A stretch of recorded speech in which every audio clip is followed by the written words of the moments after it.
ঘনিয়ে এসেছে বিশ্বকাপের শেষ সময়, আর মাত্র 3 ম্যাচ।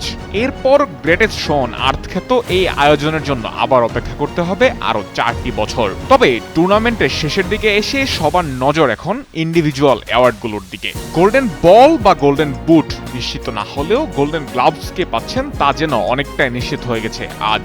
স্পেনের উনাই সিমন পুরো বিশ্বকাপে এখন পর্যন্ত 7 ম্যাচে গোল হজম করেছেন মাত্র 1টি। মজুক বিরাট কারবার, জিতে নাও ফ্যামিলি কার, স্পোর্টস বাইক ছাড়াও লক্ষ লক্ষ নিশ্চিত গিফট। চিনোডার এই হাই স্কোরিং বিশ্বকাপ আসরে মাত্র 1 গোল হজম করে নিজের দলকে ফাইনাল পর্যন্ত নিয়ে গেছেন এই স্প্যানিশ গোলকিপার। প্রায় প্রতিটি ম্যাচই পার্থক্য গড়ে দেওয়ার মতো বেশ কিছু সেভ দিয়ে গেছেন সিমন। সবশেষ সেমিফাইনালে তথাকথিত এবারের বিশ্বকাপের সবচেয়ে ভয়ঙ্কর আক্রমণভাগ ফ্রান্সকে যেন একাই রুখে দিয়েছেন তিনি। এমবাপ্পে, ওলিস, ডেম্বেলে, বারকোলা, দুয়ে প্রতিপক্ষে এমন সব বিধ্বংসী স্ট্রাইকার থাকা সত্ত্বেও ক্লিন শিট রেখে দলকে ফাইনালে নিয়ে গেছেন এই অ্যাথলেটিক ক্লাবের তারকা গোলকিপার। আশা করা যাচ্ছে 19 তারিখ ফাইনালের পর সিমনের হাতেই উঠতে যাচ্ছে এই টুর্নামেন্ট সেরা গোলকিপারের পুরস্কার।